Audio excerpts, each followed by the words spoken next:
que es la parotomía, ¿no? Viene del vocablo griego lapara, que significa flanco. En algunas literaturas mencionan que significa abdomen, ¿no?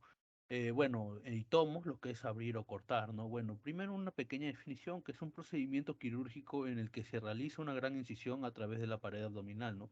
¿Para qué? Para acceder a la cavidad y se utiliza eh, para, para cirugías intraabdominales mayores que son difíciles de realizar por la paroscopía o para explorar la cavidad abdominal en emergencias como lo que es la peritonitis, la gangrena intestinal, la víscera abdominal perforado, la hemorragia intraabdominal, ¿no? Bueno, como decimos, una sección, una incisión en el flanco, vacío de las partes blandas por debajo de las costillas, ¿no? Vamos a ver que existen diversos tipos de laparotomía, ¿no? Por ejemplo, vamos a ver que es la laparotomía simple exploratoria.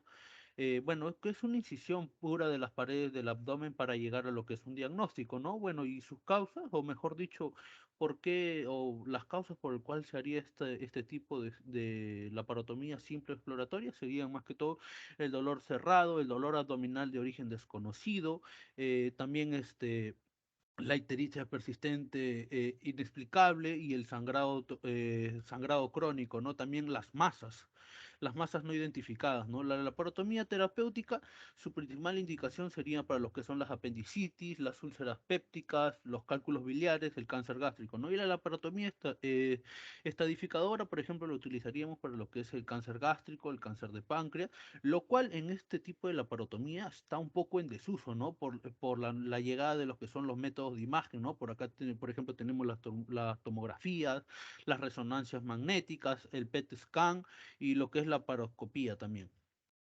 Vamos a ver los principios de una laparotomía, ¿no?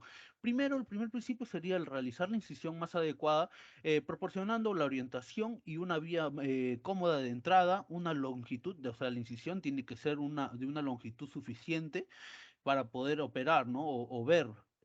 También reducir al máximo el destrozo parietal y preferible seccionar lo que son las aponeurosis a un músculo, dividir el músculo en un sentido de sus fibras, ¿no? También evitar lo que es una hernia posoperatoria, permitir la colocación de un drenaje, ¿no? Y también que sea, no se debe producir una cicatriz excesivamente antiestética y la incisión debe ser limpia para evitar las complicaciones. Acá, a modo de resumen, solamente he puesto para conocimiento, ¿no? Porque más adelante van a explicar mis compañeros los que son las incisiones, ¿no? Bueno, tenemos las incisiones de línea media, que está indicada en la línea alba. También la incisión de Cheverton, la de Kocher, la pararrectal, la paramedial, la de McBurney, muy conocida, la de Lance, la Fanstale, también la Rutherford Morris, la Maillard y la transversa y la tórax abdominal. Vamos a ver las etapas de la laparotomía, ¿no? En la literatura mencionan de que hay 5 etapas muy importantes, ¿no? Por ejemplo, vamos a ver primero lo que es la apertura de la cavidad abdominal, lo que es la exploración de la cavidad abdominal para lo que es evaluar la extensión de la patología e identificar otras posibles patologías no diagnosticables previamente. También la realización de la cirugía propiamente dicha y lo que es también el inventario o revisión de la cavidad abdominal. ¿Con qué fin? Para que se tenga con certeza la cirugía que está completa y bien realizada, también para verificar que no fueron olvidados cuerpos extraños en la cavidad, en la cavidad, ¿no? Como lo que es compresa, las gajas, las agujas y entre otros instrumentos. También el cierre de la cavidad abdominal. Ahora vamos a ver la importancia, vamos a ver las ventajas y desventajas. Las ventajas es que vamos a ver la visión real del campo, la visión de la profundidad, permite el uso del tacto y tiene un menor costo, ¿no? Y la desventaja es la destreza manual, es muy limitada en la escala natural, ¿no?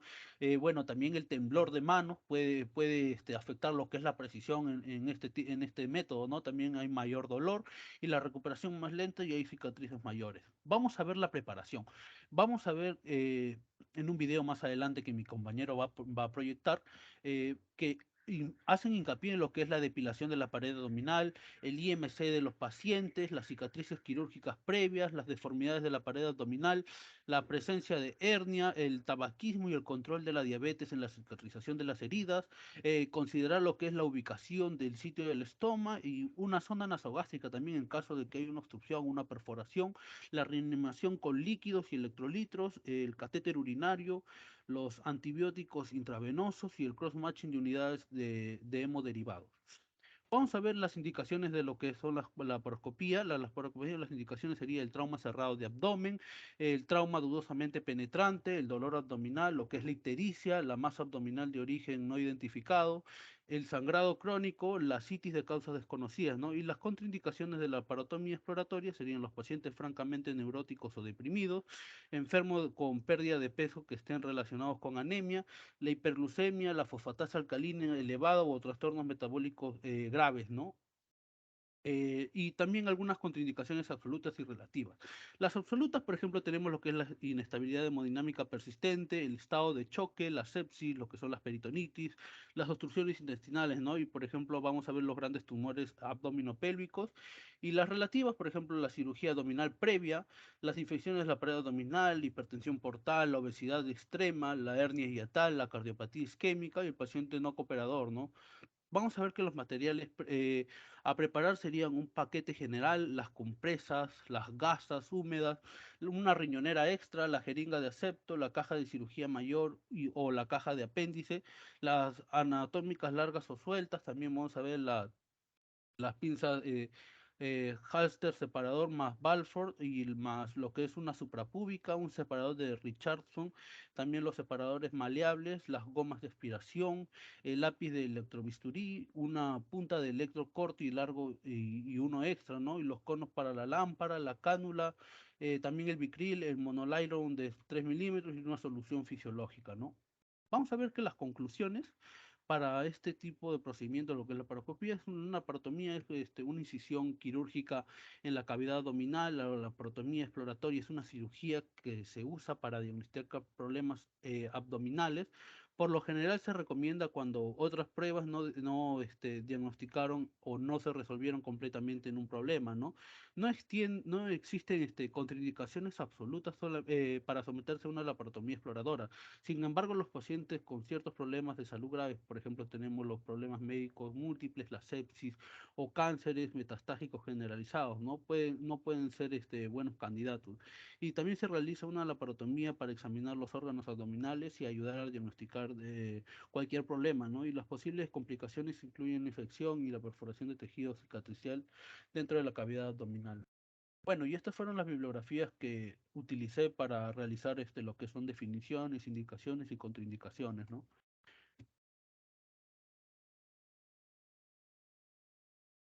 Muy bien, doctor Pérez. Quería hacer un comentario nomás. Miren, es importante tener conocimientos porque en algunos casos, cuando vayan al SERUM, van a ir a centros de salud. En algunos casos también llegan a hospitales nivel 1, nivel 2. Y justo en estos hospitales nivel 1, nivel 2, en algunos casos, hay médicos con más experiencia que en algún momento han hecho cesáreas de emergencia. ¿Y qué pasa? Entonces, una forma rápida, normalmente las cesáreas son con la incisión de Feinstein, normalmente. Es más estética por la ubicación. Es a nivel del hipogastrio, es una incisión transversa, justamente porque sigue las líneas del ángel. Como sigue la línea del ángel, son más estéticas y casi no se perciben, mayormente en las pacientes cesareadas, ¿eh? Pero en algunos casos, ante una emergencia y ante el sufrimiento fetal el sufrimiento del producto, hay que hacer una incisión rápida e inmediata. Entonces, se menciona que en algunos casos los médicos serum ayudan a estos médicos que ya tienen práctica en el manejo de cesáreas de emergencia y a veces hacen incisiones medianas ante la emergencia, porque una laparotomía es una incisión rápida que permite salvar al producto. Entonces, no está tan lejos la aplicación que podía darse en un momento en el serum. Entonces, hay que estar preparados si vamos a un centro de salud o a un hospital nivel 1, 2, donde hay un centro obstétrico o un anestesiólogo, muy posible que vamos a estar pendientes porque en algún momento van a necesitar el actuar ante una laparotomía. El otro caso que me viene a recordar es, me contaba la otra vez un anestesiólogo que cuando era Serum trabajaba en Coracora, y justo en Coracora hacen, yo no soy de Coracora, no conozco Coracora, pero me contaba él que hacen corrida de toros, y justo en su guardia llegó un trauma por este tipo de patología, y tuvieron que hacer un procedimiento. Entonces, todo esto lo que estamos hablando no está fuera de contexto, no está fuera de contexto, al menos cuando estemos en el serum. Ya. Por favor, continúe el otro doctor, por favor. Ya en punto estás poniendo la tarjeta.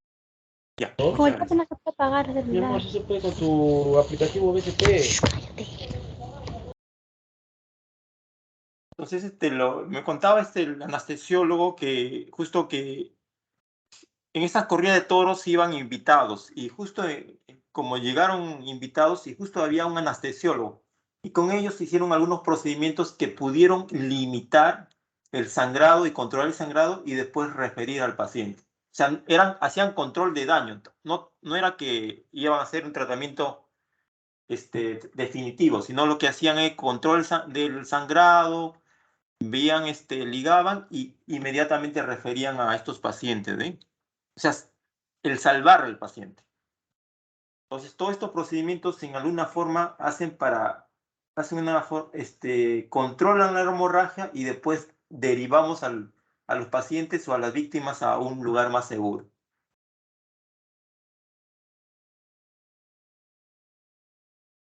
Como saben, cuando vayan al serum, en el serum van a ser, en algunos casos, 2 médicos, en algunos casos, cuando van a puestos de salud, van a ser los únicos. Entonces, hay que tener conocimientos, más o menos, datos o estar avisados, porque ustedes van a tener su colegio médico, van a firmar y van a sellar. Entonces, es importante contar con las herramientas, saber los procedimientos que en algún momento se pueden dar.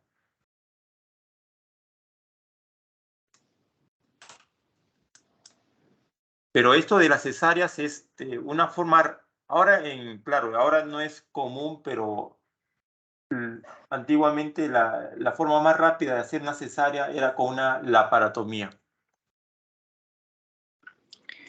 Buenas noches, doctor. Sí, doctor, continúe, por favor. Ok, doctor, gracias. Bueno, continuando con la exposición, en los puntos en los cuales nos toca hablar sobre la anatomía, más que todo, como mi compañero habla sobre el proceso, sobre cuáles son los pasos, ¿no? Al finalizar la exposición ya vamos a poner un video en lo cual voy a explicar de una manera más detallada cómo fue finalmente el proceso, la primera entrada, la incisión y obviamente pues el ingreso del tocante, ¿no? A ver, en primer lugar, hablemos rápidamente sobre la anatomía, porque es importantísima, ¿no? Es importantísima tenerla en cuenta, porque, pues, principalmente, pues, de la cavidad abdominal anterior. Obviamente, pues, la anatomía del abdomen tenemos dos tipos, ¿no? Una anatomía externa como una anatomía interna, ¿no? Pues obviamente la delimitación de la anatomía externa de la cavidad abdominal, pues por la espalda tenemos un borde superior con las apófisis escapulares, un borde inferior con las crestas ilíacas y los bordes laterales con respecto a las líneas axilares posteriores. Obviamente es importante tener en cuenta el flanco, que está pues delimitado por las líneas axilares anteriores como posteriores, ¿no? Obviamente esta anatomía externa del abdomen siempre va a estar pues vamos a tener región toracoabdominal, un abdomen anterior, un flanco, una región lumbar y la región pélvica. Obviamente, pues la anatomía externa del abdomen, principalmente de la región abdominal anterior, va a estar delimitada pues en lo que nosotros conocemos como 9 porciones importantísimas, ¿no? Como es el hipocondrio derecho, el epigastrio, el hipocondrio izquierdo, el flanco derecho, el mesogastrio, el flanco izquierdo, la fosa ilíaca derecha, fosa ilíaca izquierda y finalmente el hipogastrio. Entonces hay que tener mucho en cuenta principalmente en la anatomía de la pared abdominal anterior, porque es lo que nosotros tenemos que tener en cuenta actualmente para poder realizar correctamente nuestro proceso laparoscópico. Obviamente, pues, si con nosotros hablamos de la anatomía, tenemos principalmente la piel. Debajo de la piel tenemos el tejido celular subcutáneo. ¿no? Como sabemos, tenemos un tejido celular subcutáneo, que es la capa superficial, el cual se conoce como la fascia de Camper, y el tejido celular subcutáneo, pues la capa profunda, ¿no? La capa profunda membranosa, que se conoce como la fascia de Scarpa.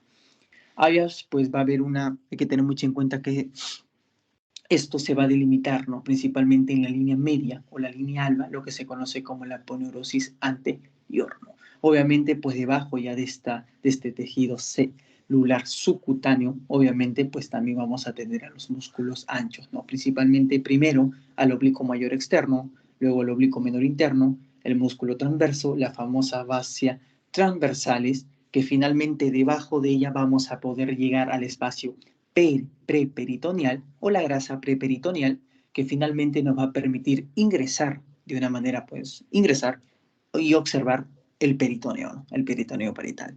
Hay que hablar un poquito, que es importante de conocer, pues, qué es el peritoneo, ¿no? Como sabemos, hay que tener en cuenta de que principalmente, pues, el peritoneo es una membrana, ¿no? Una membrana fibrosa que está... ¿cómo decirlo? Es una membrana cerosa de por lo menos de 1 a 2 metros cuadrados, ¿no? De superficie, la cual tiene una irrigación propia, ¿no? El 80% del peritoneo va a ser, pues, visceral, ¿no? Es aquella que envuelve a los órganos abdominales, y obviamente su circulación va a provenir, pues, de las arterias mesenteríticas, y su flujo de salida, es decir, su flujo venoso, principalmente se dirige hacia la vena porta, ¿no? Y en menor proporción ya nosotros tenemos al peritoneo parietal. Esta ya se encuentra adherida, ¿no? A la pared de la cavidad abdominal, y su irrigación proviene principalmente de las arterias y venas de la pared abdominal, ¿no? Obviamente hay que tener en cuenta que la membrana peritoneal consta, pues, de una monocapa, ¿no? Una monocapa de células mesoteliales. ¿Cómo podríamos definir nosotros al mesotelio? El mesotelio se conoce como un epitelio conformado por células que provienen, pues, del mesodermo, ¿no? Como sabemos embriológicamente, el cual, pues, tapiza o recubre la cavidad corporal del embrión, pero en el adulto se conoce como el epitelio simple, que recubre la membrana serosa conocida como el peritoneo. No, recubre tanto el peritoneo, la pleura, pero en este caso nosotros tenemos al peritoneo, ¿no? Que entonces tiene una monocapa conformado por células mesoteliales, y debajo de esta capa mesotelial vamos a encontrar una esponja conformada de tejido conectivo laxo, muy rico en vasos sanguíneos y linfáticos, ¿no? Entonces es importante tener, pues, este abdomen, ¿no? Acá tenemos primeramente en esta imagen el abdomen, donde hay un corte por arriba, ¿no? De la limes semilunar de Douglas, ¿no? Como vemos, tenemos la piel, el tejido subcutáneo, ¿no? Tanto de la fascia de Camper como de Scarpa, la aponeurosis anterior. Tenemos obviamente, pues, la aponeurosis del oblicuo interno, externo, transverso, y como vemos acá tenemos, pues, a los rectos anteriores, donde las aponeurosis se juntan por la línea media, o lo que se conoce como la línea de Alba. Entonces, obviamente, pues, la anatomía interna del abdomen es importante conocer, ya como sabemos, la cavidad peritoneal, que tiene una cavidad peritoneal superior como inferior, ¿no? Obviamente en la superior encontramos al diafragma, hígado, vaso, estómago y colon transverso, ¿no? En la cavidad peritoneal inferior tenemos al intestino delgado, parte del colon ascendente y colon sigmoides. Obviamente también en la anatomía interna del abdomen se divide tanto en el espacio peritoneal como el espacio retroperitoneal y la cavidad pélvica, ¿no? Es importantísima porque cada uno, pues, engloba, o es un compartimiento que puede tener el espacio retroperitoneal. Puede abarcar, ¿no?, la aorta abdominal, la vena cava inferior, ¿no?, la mayor parte del duodeno, páncreas, riñones y uréteres, parte posterior del colon ascendente y descendente, y los compartimientos retroperitoneales de la pelvis. Mientras que la cavidad pélvica ya contiene, pues, al recto, la vejiga, los vasos ilíacos y los órganos reproductivos internos. Esta parte es importante resaltarla sobre la primera entrada de cómo nosotros vamos a realizar la laparoscopía, ¿no? Hay que tener mucho en cuenta de que es importante tener en cuenta de que las técnicas pueden ser abiertas como cerradas, ¿no? Tenemos, pues, la cerrada, que se está utilizando, pues, actualmente, que son por la aguja de Bere, ¿no?, donde se realiza, pues, un neumoperitoneo mediante un trocar, ¿no? Entonces, tiene un sistema de entrada visual, que es un trocar óptico, ¿no? Y obviamente, pues, presenta además trocares de expansión radial, ¿no? La inserción directa del trocar también es otro tipo de técnica laparoscópica cerrada, donde tenemos un sistema de entrada visual, ¿no? Un trocar óptico. Entonces, la primera entrada, para realizar la primera entrada, hay que tener consideraciones importantísimas cuando nosotros vamos a acceder a nivel abdominal. Obviamente, pues la vejiga tiene que estar vacía, pero en este caso, si nosotros, ¿no?, ya sea pues por un traumatismo abdominal, pero en este caso el paciente no tiene un traumatismo abdominal y es necesario realizar un proceso laparoscópico, es importante descomprimir el estómago, ¿no? Obviamente eso es importantísimo para poder tener una mejor visión y un menor manejo laparoscópico. ¿Cómo nosotros podríamos, como se dice, descomprimir el estómago? Bueno, en este caso podríamos utilizar pues una sonda nasogástrica, sonda nasogástrica que, como mi compañero lo comentó, es muy importante. Entonces, obviamente la técnica cerrada mediante la aguja de Beres, pues tiene como que un filo, ¿no? Tiene un filo en la parte distal y tiene una vaina, ¿no?, que lo recubre, que va a permitir, pues que permite proteger, ¿no?, cuando nosotros vamos ingresando la aguja para no lesionar otras porciones abdominales. Entonces, tenemos que en un estudio que se realizó pues, en Japón, nos dijo de que la entrada más común laparoscópicamente pues, muchas veces es el ombligo, ¿no? Es importantísimo porque, pues, porque tiene, ¿no?, tiene el canal umbilical, ¿no?, y como sabemos es la zona más estrecha de la pared abdominal. Entonces, ¿por qué es más estrecha? Pues porque hay una mínima distancia tanto en el borde del ombligo hacia la cavidad peritoneal en comparación de otras estructuras de la cavidad abdominal anterior. Entonces, eso es muy importante porque pues, el espesor es menor. Ahora, es importante tener en cuenta que esta técnica de que el ombligo, hay que tener en cuenta que cambia de posición, ¿no?, con respecto a la bifurcación de la aorta según la masa corporal que puede presentar el paciente.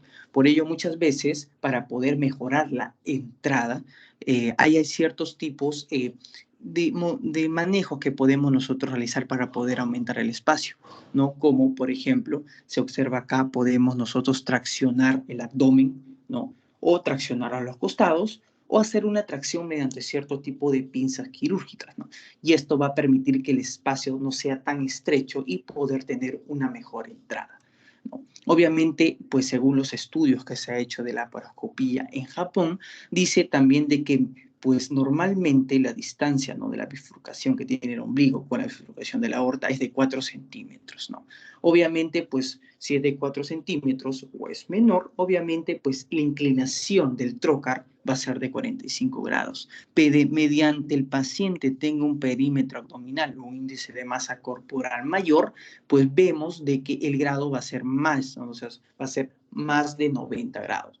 Por lo cual es muy importante no realizar cierto tipo de manejos como tracción, ¿no?, en pacientes delgados, ¿no? Y obviamente tener un mejor manejo, ¿no?, en pacientes obesos, ¿no? Porque obviamente en pacientes obesos la distancia entre el vértice del ombligo y la bifurcación de la otra es mayor, entonces no va a haber mucho predisposición a complicaciones en comparación de los pacientes que tengan un perímetro abdominal disminuido. Eso más que todo para tenerlo en cuenta, ¿no? Siempre las pruebas de seguridad que hay que hacer cuando ya nosotros ingresamos el trocare, como la prueba de irrigación mediante una jeringa, que pues se aspira para ver que no haya ningún tipo de salida pues de continuidad intestinal o de sangre, o la prueba de gota, donde se pone una gota en el extremo de la aguja de Beres y vamos a traccionar, ¿no?, un poco la pared abdominal y obviamente pues por la presión negativa la gota debe ir hacia adentro, ¿no? Entonces va a haber una buena presión intraabdominal, ¿no? Y la prueba de presión de gas, que es importante porque es la prueba más segura, ¿no?, porque la presión abdominal debe ser menos de 10. Si vemos que es menor de 10, significa que nosotros hemos ingresado correctamente a la cavidad abdominal y obviamente tener en cuenta que los pacientes obesos tienden a tener una presión intraabdominal más aumentada. Y obviamente, como comenté, pues la primera entrada más común es la umbilical, pero hay otros tipos de entradas que se pueden utilizar, ¿no? El principal es el punto umbilical, podemos tener un cuadrante superior izquierdo, lo que se conoce como el punto de Palmer, ¿no? Como sabemos, en el punto de Palmer hay que tener mucho en cuenta de que se le conoce como punto lateral, donde se ingresa la aguja pues por debajo del reborde costal izquierdo en la línea media clavicular. Tenemos también el punto del Yuan, que es el abdomen medio superior, pues que se aplica entre el apéndice cifoides y el ombligo. Esta tiene una mejor ventaja con respecto al punto de Palmer, ya que como vemos la cámara va a tener una mejor visión central, ¿no? Y el punto de Jane, que principalmente se utiliza cuando en mujeres muy delgadas, ¿no? Cuando nosotros de alguna manera queremos prevenir lesiones de grandes vasos en pacientes que tienen, por ejemplo, un índice de masa corporal menor de 18,5 kilogramos por metro cuadrado. Entonces, esto también es otro tipo de ingreso importante, ¿no? Y obviamente como conclusiones hay que tener en cuenta que el acceso, sí, pues en la laparoscopía siempre puede estar asociado con lesiones, no tanto al tracto intestinal como los principales vasos sanguíneos. Al menos el 50% de estas complicaciones importantes ocurren antes del comienzo de la cirugía prevista. Hay criterios importantísimos que la laparoscopía tiene que tener en cuenta para que el proceso sea adecuado. Elegir siempre la incisión más adecuada, ¿no? Que la longitud suficiente de esta incisión para que el trocar entre de una manera más óptima. Siempre reducir el destrozo parietal, ¿no? Principalmente el músculo aponeurosis, para que después del proceso laparoscópico evitar que pueda producir algún tipo de proceso hemorrágico o algún tipo de formación de hernia. Y obviamente, pues, permitir con esto, pues, el acceso correcto de drenaje cuando sea necesario, ¿no? Y en lo posible, pues, evitar producir algún tipo de una cicatriz antiestética. Eso es lo más importante. Y obviamente con la mayoría de lesiones con respecto a la entrada o incursión del primer trocar, la total de lesiones es 1.1 sobre 1000, o sea, no tiene mucha predisponencia a producir alteraciones, ¿no? Durante el procedimiento de la laparoscopía. Pero con respecto a las lesiones intestinales y lesiones vasculares, las lesiones intestinales son 0.7, pero el tema es que no se van a notar, no podemos cerrar y después de unos días podemos ver que hay algún tipo de lesión. A diferencia de las lesiones vasculares que tienen un menor porcentaje, pero que tienen, pues, aparecen, ¿no? O se predisponen en el momento inmediato del proceso. Eso sería todo, doctor, con respecto a la laparoscopía, y ahí mi compañero va a poner un video rápidamente para que pueda ver cómo es el proceso laparoscópico de una manera mucho más detallada, ¿no? Para los compañeros. ¿Sí se escucha? Comenzamos con la preparación. ¿Sí se escucha? Sí se escucha. Sí se escucha. escucha. Ok. Está bien. Carlos, escucha. De la piel de nuestro paciente. Para ello, si lo amerita, es necesario realizar saneamiento de la piel mediante el lavado del área quirúrgica utilizando agua y jabón con ayuda de una gasa. Esto permitirá retirar la suciedad presente y materia orgánica que sirven de nutrientes a la microbiota. Si la zona a trabajar tiene presencia de vello corporal, se realizará la tricotomía, con ayuda de un rastrillo, navaja o afeitadora, procurando quitar el vello en sentido contrario a su disposición para evitar lesionar la piel del paciente. Está contraindicado realizar este paso previo al ingreso a quirófano, ya que el paciente puede irritar la zona y promover la reproducción exponencial de la microbiota presente. Una vez finalizado el proceso, se realizará la preparación de piel con un antiséptico como iodopovidona y gasas estériles, iniciando en el centro y realizando movimientos circulares de manera centrífuga, abarcando una superficie mayor a la proyectada y sin regresarnos en ningún momento. Se dejará secar el antiséptico y se procede a la colocación de la placa dérmica del electrocauterio de tipo monopolar en un sitio lejano a la zona a intervenir quirúrgicamente. Se viste al paciente y delimita el campo operatorio con textiles estériles y procedemos a la fijación de un extremo del cable del lápiz de electrocauterio en los textiles con ayuda de una pinza backhouse, para asegurar que si este se nos resbala de las manos no caerá al suelo, garantizando la técnica aséptica. Ahora revisaremos a detalle el proceso de apertura de la pared abdominal plano por plano, siguiendo los principios establecidos para cada uno de ellos. Posterior a la inducción anestésica y previa autorización del equipo de anestesiología, iniciamos la cirugía realizando una incisión de tipo recta longitudinal para media izquierda con ayuda de nuestro primer bisturí, siguiendo en todo momento los 4 principios del corte. Ayudantes colocarán separadores de Farabeuf a cada lado de la incisión y cirujano continúa realizando la disección cortante del tejido celular subcutáneo y hemostasia con ayuda del lápiz de electrocauterio. Es importante el trabajo en equipo, ya que cada uno cumple una función en este procedimiento, por lo que los ayudantes moverán sus instrumentos conforme avance el cirujano en esta porción de tejido, atravesando en su totalidad las fases de Camper y Scarpa.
Se repite la operación hasta llegar al siguiente plano abdominal, la aponeurosis anterior.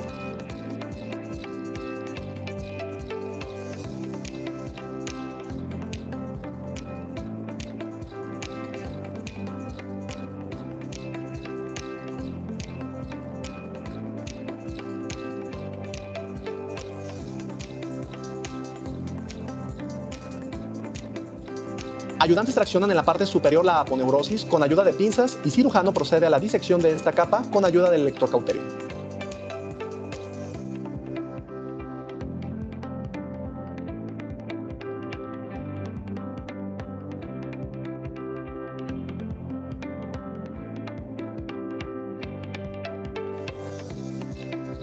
Ahora llegamos a la capa muscular y disecamos el oblicuo externo en el sentido de sus fibras para evitar lesiones nerviosas. Posteriormente, continuamos con el oblicuo interno y transverso, aponeurosis posterior, fascia transversalis, hasta llegar a la grasa preperitoneal y peritoneo parietal.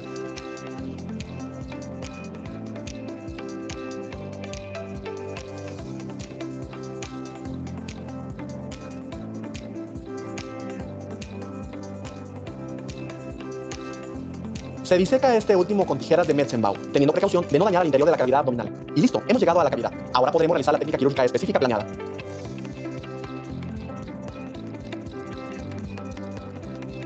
Una vez finalizada la técnica quirúrgica específica y previo conteo de gasas e instrumentos, continuamos con la reparación de la pared abdominal. Es importante realizarlo por planos, de manera correcta y utilizando materiales adecuados para cada uno de ellos. Iniciamos por la capa más profunda, que es el peritoneo parietal. Este puede o no repararse y es un tema controversial, ya que, por sus características histológicas, en distintos estudios se ha observado que el no repararlo le confiere una cicatrización más rápida, al cabo de 5 días, y suturarlo le confiere un retraso en su cicatrización de 2 a 3 semanas. Sin embargo, en esta ocasión se opta por su cierre empleando carbucrómico, que es una sutura atraumática absorbible y monofilamento, realizando puntos simples sin demasiada tensión.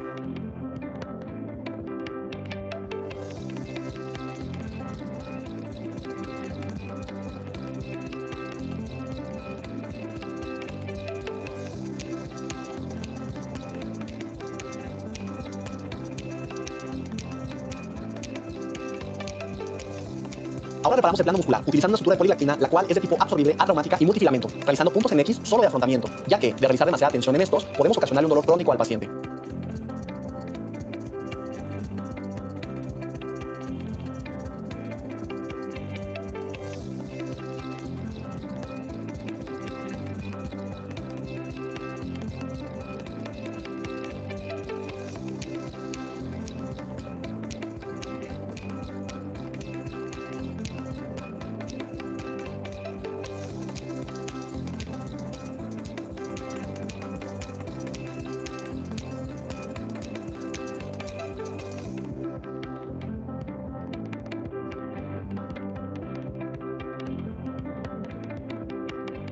Una vez finalizado, continuamos con el plano más importante, el plano aponeurótico. Este se deberá realizar con suficiente firmeza y suturas que nos garanticen su vida media más de 6 semanas, ya que en este lapso se encontrará cicatrizado al 50%, prolongándose hasta los 18 a 24 meses. De esta manera, reduciremos al mínimo la posibilidad de una hernia postincisional. En este caso, se realizará con la misma sutura descrita, empleando puntos continuos anclados, ya que nos garantizarán la resistencia que necesitamos en el proceso de cicatrización.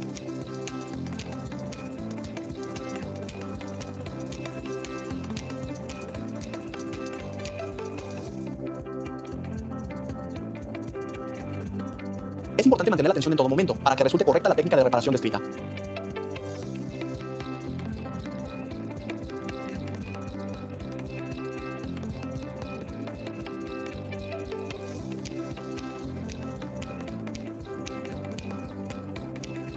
Enseguida, previa revisión de la hemostasia del plano celular subcutáneo, procedemos a su reparación. Para ello, utilizaremos una sutura de tipo absorbible realizando puntos invertidos simples para afrontar ambos bordes de la herida.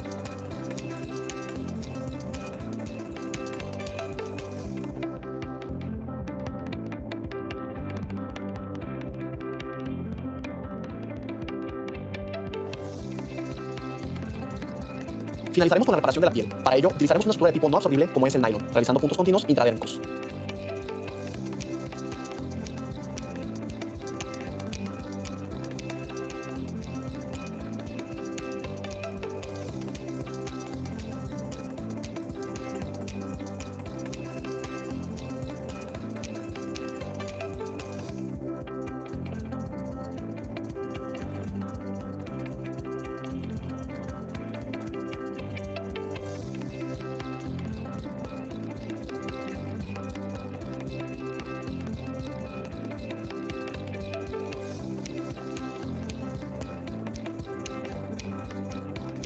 Una característica de este tipo de punto es que corre al interior de la herida, por lo tanto, nos dará resultados estéticos favorables para el paciente. Sin embargo, debemos asegurar cada extremo porque de lo contrario se puede salir y generar una dehiscencia. Terminamos anudando cada extremo y dejamos los extremos de una longitud considerable. Al paso de 8 a 10 días, se retirará la sutura para evitar reacción a cuerpo extraño y permitir que continúe el proceso de cicatrización, ya que en este momento el proceso va alrededor de un 60 a un 80%. No olvides que debemos recordarle al paciente las pautas necesarias para el cuidado de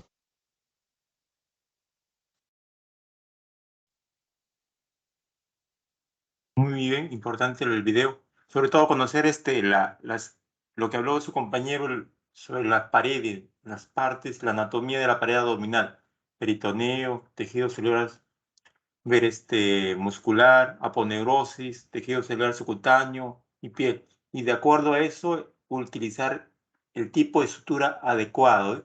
Absorbible, no absorbible, aguja cortante, no cortante, de absorción lenta. Es importante. Muy bien. Doctor, una consulta. Sí, dígame. Tengo entendido que para hacer la disección utilizan un electrobisturí por la laparoscopía mediante un sistema monopolar y bipolar. Sí, sí, ajá. Exactamente.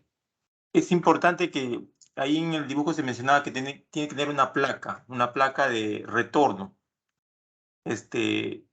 Los monopolares, en los monopolares la transmisión de calor va del cauterio a la placa. En cambio, en el bipolar tienen una especie de paletita. Esa paletita es la que, en el medio de la paletita se va a producir el calor para poder hacer la cauterización, ¿eh? Se llama, por ejemplo, bisturí frío y caliente. El bisturí frío vendría a ser el bisturí normal que conocemos. En cambio, el electrocauterio se conocería como el bisturí caliente, ¿eh? Que puede ser monopolar o puede ser bipolar. Dependiendo de lo que queremos cauterizar, podemos utilizar monopolar o bipolar. La diferencia es en la transmisión del calor. Es importante. Todos ellos tienen una placa de retorno. Hay que tener mucho cuidado con la placa de retorno. Si no está puesto en un lugar adecuado, puede producir unas quemaduras. No tiene que ser en una zona donde se pueda humedecer. Hay que tener mucho cuidado cuando las placas de retorno es la que se mencionaba en el video en la parte inicial. Se ponía una especie de cinta aislante en la cual permitía el retorno de la electricidad de estos electrodos, de estos bisturís eléctricos. Lo que permite es mejorar la hemostasia, sobre todo estos monopolares, bipolares, ¿sí? Antes, antiguamente, cuando no había estos electrocauterios, utilizaban la ligadura con hilos, pero desde que han aparecido los electrocauterios, llámese monopolar y polar, ha mejorado el tiempo operatorio. Ahora, lo otro importante es qué diámetro de arteria podemos ligar. Se mencionan 3 milímetros en promedio, ¿sí? Si tienen 5 o 6, hay que sopesar para poder cauterizar con ese monopolar. Un poquito difícil va a ser cauterizar una arteria radial, una arteria cubital con un electrodo monopolar o bipolar, ¿sí? Se utiliza especialmente para arterias que tienen en promedio 3 milímetros de diámetro. En casos que son un poco más, tienen mayor diámetro, lo mejor es ligar con hilos.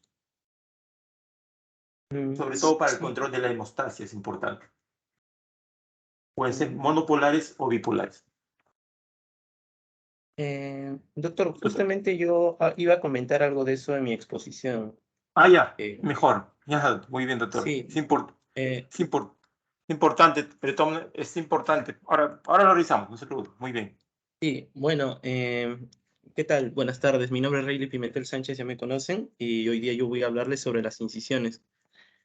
No quiero alargar mucho el tema, porque entiendo que ya vamos más de 45 minutos, pero es importante conocer un poco de la historia. Desde tiempos inmemorables, los cirujanos, los barberos, y antes de ellos, los primeros pioneros en la medicina siempre han desarrollado los tipos de corte, distintos cortes para patologías, pero en ese tiempo las patologías eran más sobresalientes, ¿no? Eran bastante notorias, ¿no? Ellos también realizaban cortes y en el tiempo de Hipócrates también se hacía. Es por eso que, citando al libro del arte del bisturí de Arnold van Laar, menciona, ¿no? Como uno de las conclusiones, que resulta que hemos de darle la razón al viejo Hipócrates, hay que arreglar todo lo que se pueda arreglarse con la mínima intervención posible, ¿no? Haciéndonos referencia de que si vamos a hacer cortes, los hagamos los más pequeños posibles. Si vamos a manipular al paciente, que sea solamente lo necesario. Entonces, tomando esa idea que si vamos a hacer algo, lo hagamos bien y en el mínimo daño posible al paciente, vamos a pasar a definir lo que es una incisión. ¿Qué es una incisión? Es la maniobra de abrir por medios mecánicos, ¿no? Como un bisturí o tijeras, que es justamente lo conocido como eh, fríos, justamente lo que estaba conversando el doctor, bisturí frío, ¿no? Pero también puede ser por medios térmicos, como el electrobisturí. También está el láser para estructuras aún más finas, ¿no? Que es muy usado para los dermatólogos. ¿En qué vamos a abrir? Los tejidos más superficiales. ¿Para qué? Para tener acceso a los planos más profundos con el fin de poder ejecutar la intervención quirúrgica adecuada, ¿no? Es por eso muy importante tener que saber qué características debe tener este corte que vamos a hacer.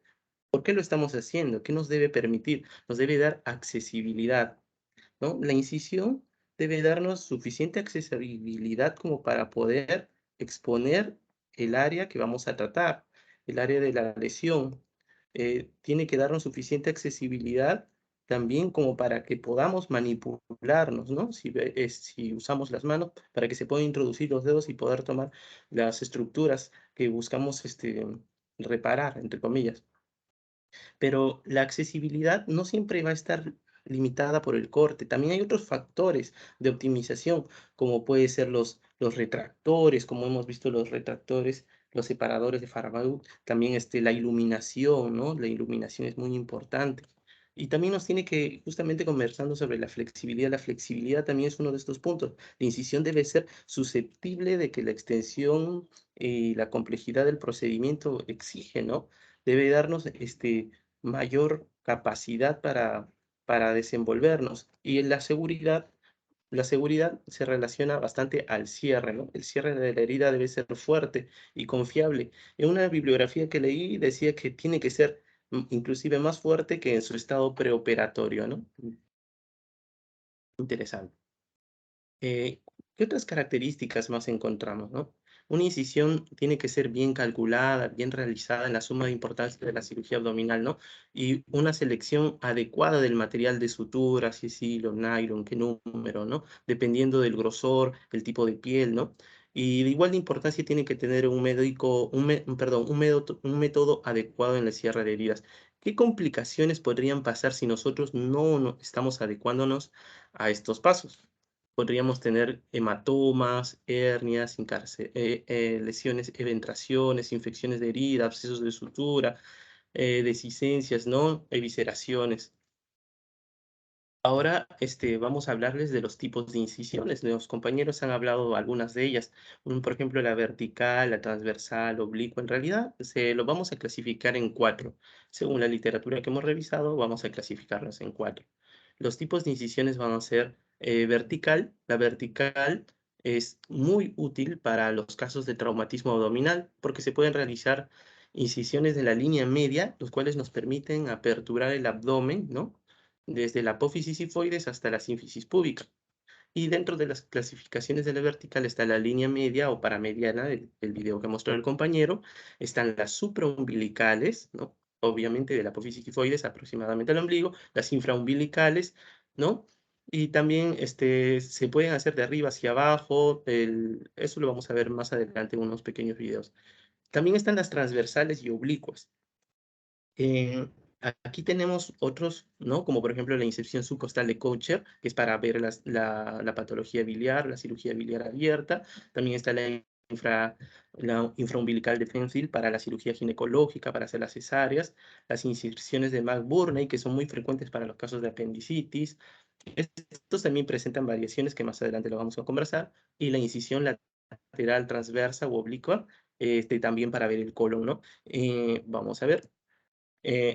Que también aparte de estas dos, ¿no? La longitudinal y la transversa oblicua, también encontramos a la abdominotorácica y también encontramos a la retroperitoneal o extraperitoneal. La abdominotorácica, este tipo de incisión nos va a proporcionar una exposición superior de los órganos abdominales superiores. Nos va a dar un gran campo, un gran panorama para evaluar al hígado, a la unión esófago-gástrica. La retroperitoneal y extraperitoneal es para ver los órganos que se señalan, ¿no? El riñón, las glándulas suprarrenales, la aorta, en caso de trasplante renal, ¿no?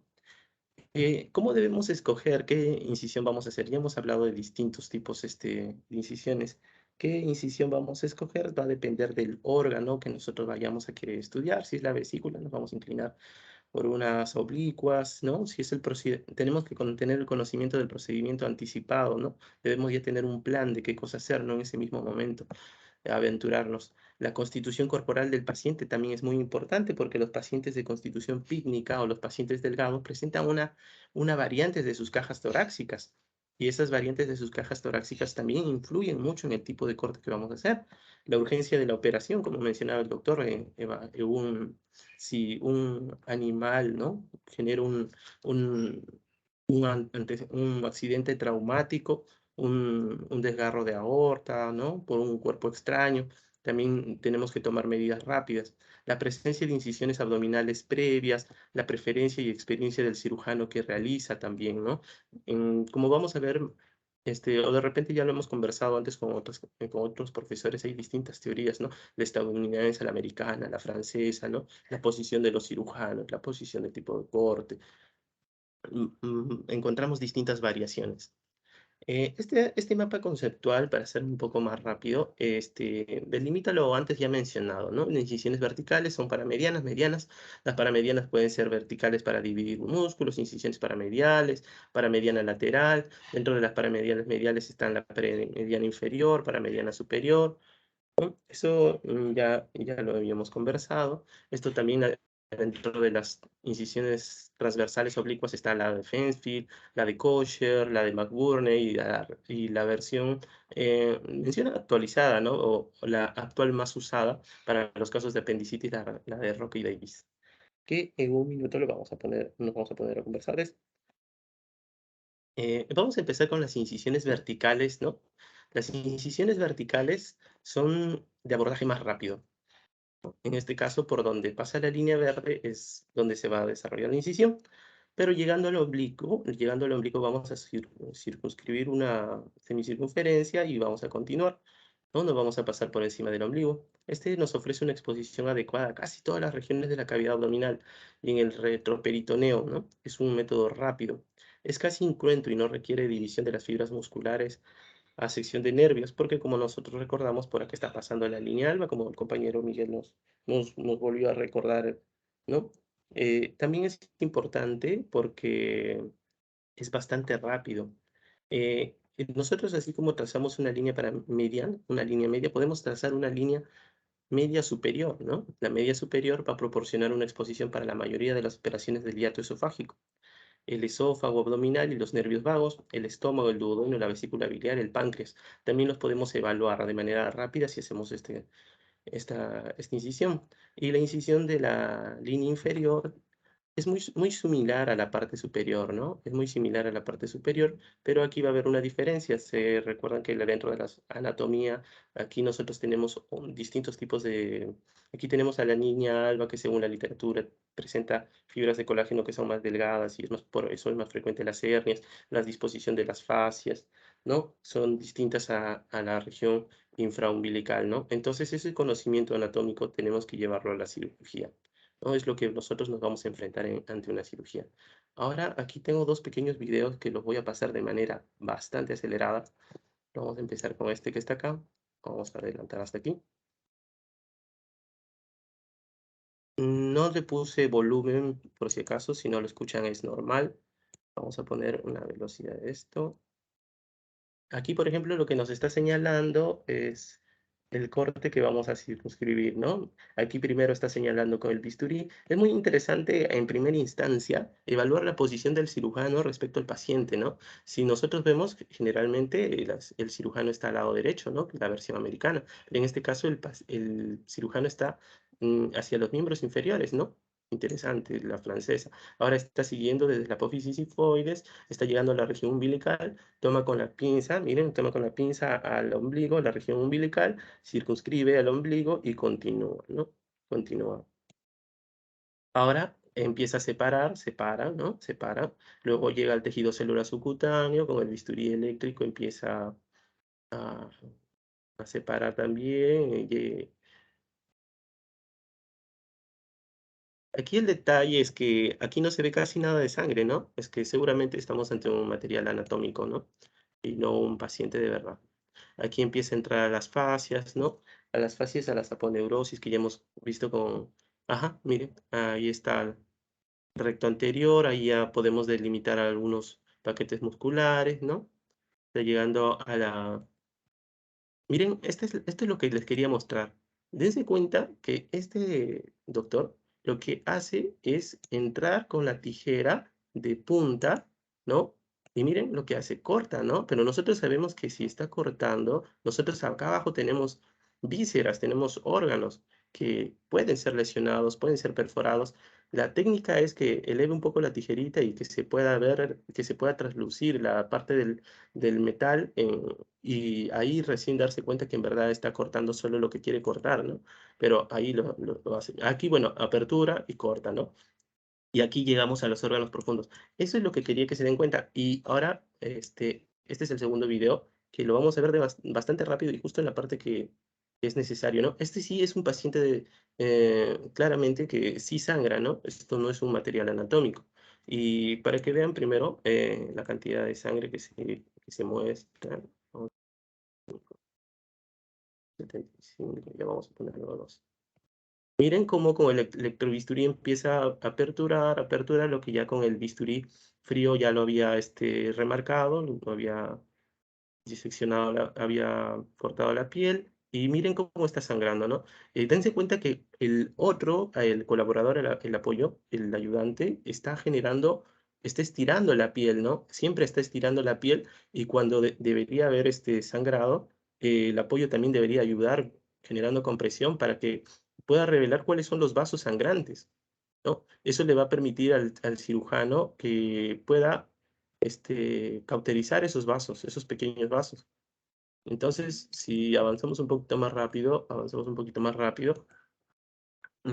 continuamos, y ven cómo sangra y poco a poco va llegando, ¿no? Pero lo que quería mostrarles en este caso, ustedes ya han visto este video similar al del compañero, ¿no? Y llega, aquí apertura, y miren lo que hace. Entra, pero utiliza el dedo, ¿se dan cuenta? Utiliza el dedo como base, porque él no quiere cortar una víscera. Él sabe que puede cortar una víscera, coloca su dedo como protección. Y hay una técnica interesante, ¿no? Lo hace con los dos dedos, inclusive ya no usa el electrobisturí, sino lo va separando solo con los dos dedos. Esa es una técnica que en la literatura la menciona. Miren el apoyo como también introduce el dedo y le apoya mostrando qué parte se va a cortar, ¿no? Porque no quieren dañar a los órganos. Bueno, vamos a continuar para no ser más extenso. Ya, las incisiones verticales de la incisión paramediana, ¿no? Y hemos hablado de las incisiones verticales, pero longitudinales, estas que están acá, que justo pasan por el medio.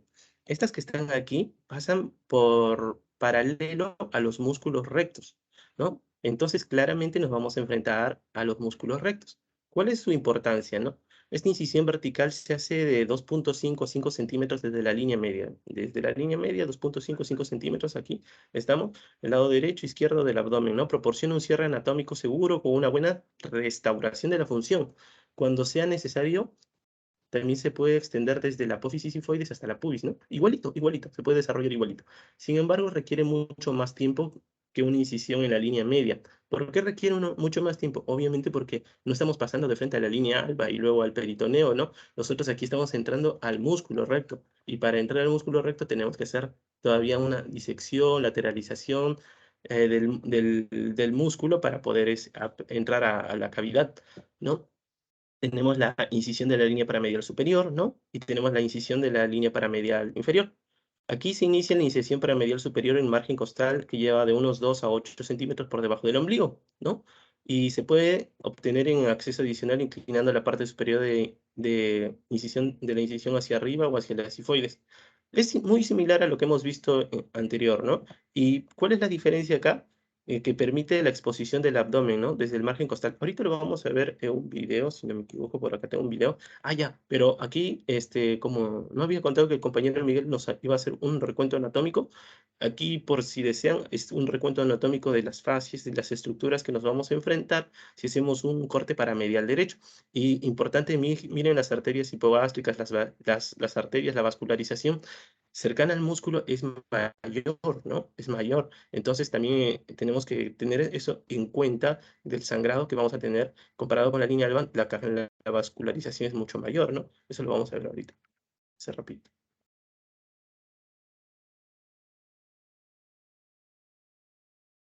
Video 3.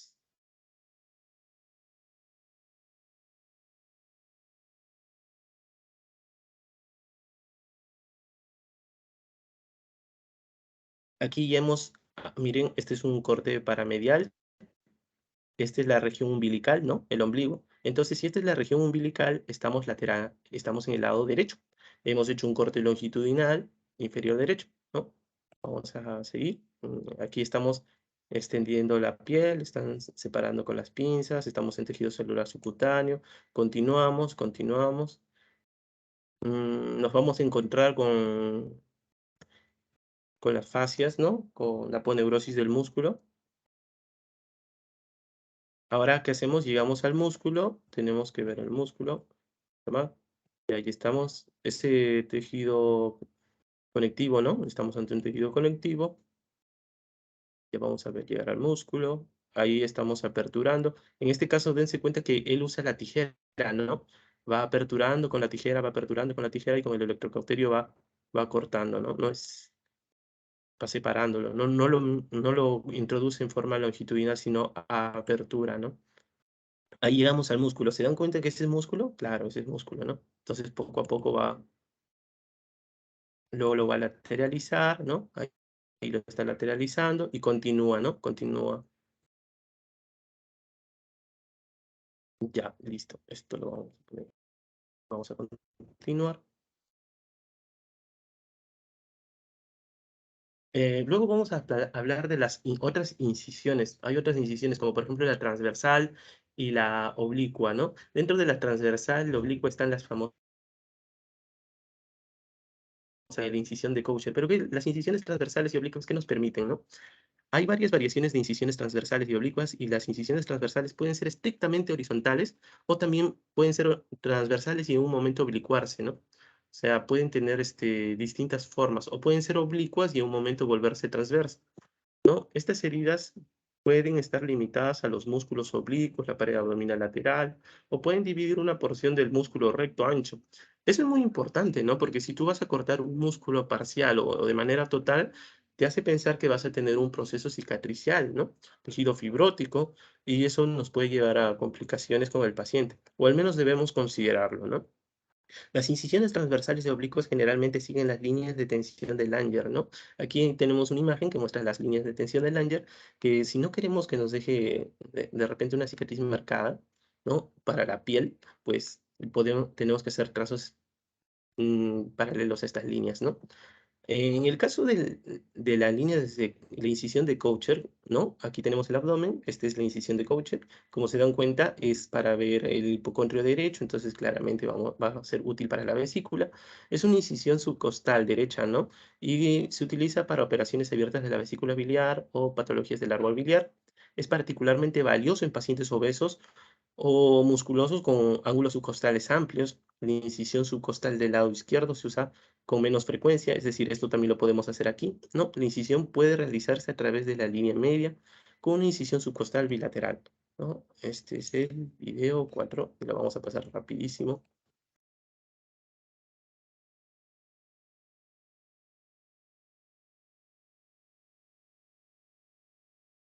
Ya, miren, aquí tenemos los arcos subcostales, ¿no?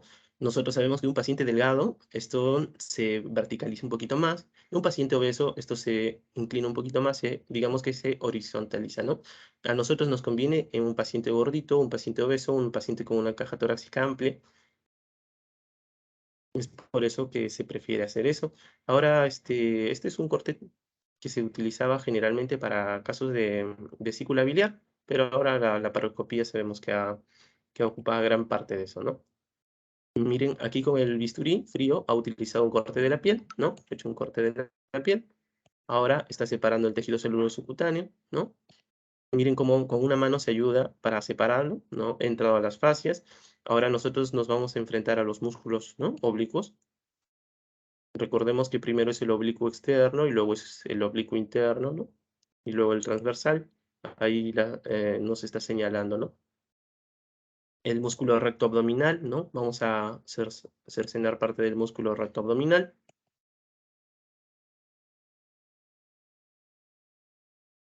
Miren, llegamos al peritoneo, ¿no? Llegamos al peritoneo.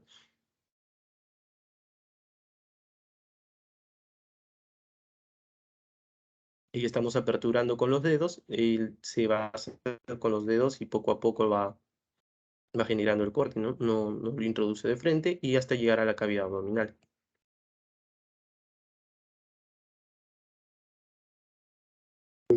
Luego podemos hablar de las incisiones transversales y oblicuas, pero de McBurney y de Rockey Davis, ¿no? Empecemos con, en general, las incisiones transversas y oblicuas. ¿Para qué sirven, no? Hay distintas variaciones de estas, ¿no? Hay distintas variaciones de estas. Las incisiones transversales pueden ser estrictamente horizontales o pueden curvarse en distintos grados. Esto que ya hemos mencionado de las incisiones transversas es lo mismo, pero lo interesante es acá, ¿no? En McBurney. En la McBurney sabemos que esta la letra A señala la línea McBurney, ¿no? Y la letra B señala a la línea de Rocket Davis. La Rocket Davis es la más actualizada y es la más usada para casos de apendicitis. Aquí, por ejemplo, estoy mostrando en la literatura cómo se va mostrando de manera esquemática los cortes quirúrgicos y cómo se va haciendo la segmentación de acuerdo a la dirección de los haces musculares, ¿no? Pero vamos a mostrarles de manera directa el video que es más, que especifican de mejor manera. Miren, aquí hacemos el reconocimiento, estamos en la fosa ilíaca derecha, este es el colon, el ciego, este es el apéndice vermiforme, trazamos una línea, ¿no? Reconocemos el punto de McBurney, hacemos una línea transversal, ¿no? Encontramos la piel, el tejido celular subcutáneo, como referencia, en este caso es un niño de 9 años, ¿no? De edad. Miren lo que vamos encontrando, ¿no? Como es un niño, el tejido celular subcutáneo es bastante pequeño, ¿no?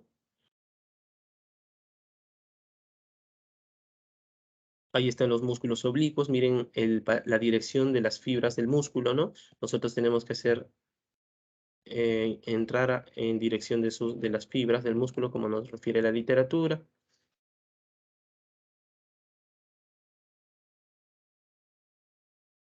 El peritoneo, ¿no? Y abrimos el peritoneo, debemos entrar al colon, ¿no? Ahí está el ciego. El ciego, ¿cómo encontramos el apéndice? Llegamos a una tenia, buscamos donde se unan las tenias, ¿no? Las 3 tenias y ahí debe estar el apéndice. Por ahí está una tenia, ahí está el apéndice, ¿no? Está dobladito, lo va a estirar, ajá, ahí va el apéndice. Bueno, no es el tema de apendicitis, pero ya vimos cómo se hace una cirugía de apendicitis. Ahora vamos a volver. Ya para finalizar, vamos a hablar de la incisión de Feinstein. Esta incisión se utiliza para operaciones predominantemente ginecológicas, ¿no? Pero también el varón se puede usar para casos de próstata, ¿no? Las prostectomías totales. Esta incisión es desde la piel, ¿no? Y lo hacemos, como ya habíamos hablado, en dirección de los pliegues, ¿no? Esto es muy, muy frecuente y muy usado. De manera, para que sea más rápido y más esquemático, lo vamos a pasar de frente al video. Miren, aquí por ejemplo se ha hecho el trazo por donde se va a usar, ¿no? Se ha dividido en 3 partes. Continuamos. Miren, aquí ya entramos a tejido celular subcutáneo. Hemos hecho el corte. Esto ya lo hemos visto. Miren, ahí estamos viendo distintas estructuras. Ujú. Ahí estamos aperturándonos uno con... Ahí vemos los paquetes musculares, ¿no? Y ahí nos damos cuenta que ahí están los paquetes musculares, el recto. Aquí claramente no vamos a encontrar una línea alba como tal, ¿no? Entonces nuestro conocimiento anatómico es importante. El electrocauterio va cerrando, va cerrando. Llegamos a músculo, solamente al plano muscular. ¿No? Continuamos, vamos a hacer un trazo en medio, respetando la direccionalidad de los músculos, ¿no? Llegamos a plano profundo, ahí tenemos las vísceras. Listo, creo que eso es una pequeña parte de todo lo que quería comentarles. Ahora paso a mi compañero, Miguel. Muy bien, doctor. Es importante que recuerden que nosotros somos médicos cirujanos, entonces el título que sale de nosotros es médico cirujano con colegiatura, entonces es importante tener un conocimiento mínimo de lo que es cirugías, sobre todo en procedimientos menores, lo que vamos a realizar en algún momento si nos dedicamos a la parte quirúrgica con más razón todavía. Continúe, doctor. Sí, doctor, ahorita mi compañero Miguel va... Ya, está bien, no se preocupe. Doctor, buenas Entonces- noches. Ahí voy a compartir mis diapositivas. Ya, está bien, doctor. Entonces es importante, como le decía, tener ese conocimiento de cirugías, sobre todo en los procedimientos. Cuando vayamos al serum, vamos a realizar drenaje de accesos, vamos a hacer suturas complejas, vamos a hacer curaciones. En algún momento, algún tipo de procedimiento con menor, con anestesia regional o local.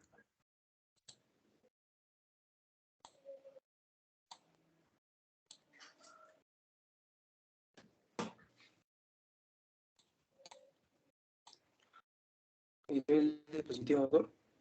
Sí, no se ve, doctor. Ahorita va a aparecer. Ya apareció ya. Ya, perfecto. Bueno, yo soy Miguel Ángel Pérez Acuña. Vamos a seguir con la parte de incisiones simplemente para completar los otros tipos de incisiones que vamos a tener. Primero, una parte de lo que me tocó fue incisiones abdomino-torácicas, ¿no? Es importante cuando hablamos de estos tipos de incisiones que haya una excelente posición, no se proporcione una excelente posición, ¿no? Para convertir esos espacios que vamos a tener peritoneales o de peritoneo y pleural en una cavidad común, ¿no? Es importante cuando hablamos de este tipo de incisiones abdominotorácicas, hablamos de una izquierda y una derecha, ¿no? La izquierda es útil ¿para qué? ¿Para qué no sería útil la izquierda, no? Para acceder, por ejemplo, a la diafragma izquierdo, ¿no? A la unión gasoesofágica, cardios gástricos, el estómago, ¿no? El páncreas, el vaso, el riñón, la glándula suprarrenal izquierda y la aorta. Entonces, por eso es muy importante esa incisión abdominotorácica, pero de una parte izquierda, ¿no? Y si hablamos de la misma incisión, pero hablamos en la parte derecha, es una derecha, ¿no? Más que todo, ¿para qué? Pero en el diafragma derecho, esófago superior, hígado, la tríada hepática, la vena cava inferior, el riñón derecho, glándula suprarrenal, páncreas proximal. Entonces, eso siempre tenemos que tener en cuenta porque si queremos ver alguna de estas órganos, por ejemplo, ¿no? Como el hígado, el riñón, el vaso, el páncreas, tenemos que saber qué tipo de incisión abdominotorácica vamos a hacer, sea derecho o sea izquierdo. Es importante, ¿no? Y también se habla mucho que en una operación, ¿no? Se puede realizar con seguridad siempre cuando hablamos de una incisión abdominal. ¿Por qué? Porque si vamos a hacer muy bien esta incisión, se va a hacer con seguridad esta cirugía o lo que queremos buscar, ¿no? Y es importante también porque, como se ve en la diapositiva, ¿no? Ya que la morbilidad aumenta con la apertura de dos cavidades. Por ende, si hablamos de dos cavidades, lógico, cada más cavidades va a haber mayor morbilidad. Por ende, es importante saber hacer bien las incisiones, ¿no? Importante también, en la imagen que vemos en la derecha del paciente, ¿no? más o menos tenemos que explicar cómo se va a dar esa incisión, ¿no? Importante porque es una incisión toracoabdominal, ¿no? Es importante, ¿no? Porque vamos a tener que poner al paciente, ¿no? En una mesa, por ejemplo, ¿no? Y vamos a tener que tener un acceso, ¿no? A la cavidad abdominal como torácica, el abdomen, vamos a tener que inclinarlo, ¿no? A un ángulo de 45 grados. Y importante, el tórax, ¿no? El tórax se va a torcer, ¿no? En posición lateralmente. Entonces, como vemos en la imagen, tenemos una entrada directa, ¿no? Para hacer este tipo de incisión, ¿no? Importante también en las otras imágenes que puse inferiores, por ejemplo, donde dice C y D, ¿no? En la C podemos ver que el diafragma en sí generalmente se abre, ¿no? Porque hablamos de que una incisión va a estar dirigida, ¿no? Es más que todo un ejemplo, ¿no? Y en la imagen D también importante que el diafragma se pueda abrir como una incisión hemielíptica, ¿no? Entonces, si nos damos cuenta, estos tipos de incisiones son muy importantes porque nos ayudan a poder ver los diferentes órganos que ya hemos comentado, y importante también que hacemos una buena incisión abdominotorácica, se va a poder realizar de la mejor manera, ¿no? No olvidarnos también, como decimos, tratar de diferenciar y tener en cuenta la izquierda de la derecha, ¿no? También, bueno, tenemos incisiones retroperitoneales que son importantes, ¿no? Tienen ventajas en posiciones intraperitoneales, va a tener siempre una limitación a la manipulación y retracción de las vísceras intraabdominales, porque se reduce el hilio postoperatorio, ¿no? Y muchas veces puede haber una probable hemorragia, ¿no? Porque se va a taponar en el retroperitoneo, ¿no? Cuando ocurre en la cavidad peritoneal. Entonces, siempre vamos a hablar, por ejemplo, de un abordaje retroperitoneal de zona lumbar, importante porque nos va a ayudar, por ejemplo, en una cirugía aórtica, nefrectomía, sinfatectomía lumbar o una heterolitotomía, ¿no? Si nos damos cuenta, también importante, vemos ahí el paciente, lógico, cada incisión o cada abordaje muchas veces va a tener una posición exacta que va a tener que estar el paciente, ¿no? Como lo vemos, ¿no? En ese paciente, en la imagen de abajo, ¿no? Que es un abordaje lumbar izquierdo de retroperitoneo, ¿no? Específicamente se va a poner el riñón, la aorta abdominal, suprarrenal e infrarrenal, ¿no? Y en la imagen B que podemos ver, ¿no? El peritoneo en sí ha sido diseccionado, ¿no? Entonces ahí más o menos podemos darnos cuenta. Entonces, lo importante también en las incisiones, como se habló con los otros compañeros, es que cada incisión va a tener una posición que nosotros tenemos que tener en cuenta para que sea de la mejor manera la incisión. También tenemos diferentes tipos de abordaje, ¿no? Un abordaje posterior de glándulas suprarrenales, ¿no? En sí es un abordaje posterior, ¿no? Y la disección se va a realizar completamente en un espacio que es retroperitoneal, ¿no? Y también un abordaje retroperitoneal a la fosa ilíaca. Son dos tipos de abordajes que también son importantes. También hablamos, fuera de los abordajes y las incisiones, también tenemos que tener, y que es importante, son los tipos de cierres o el cierre de incisión abdominal.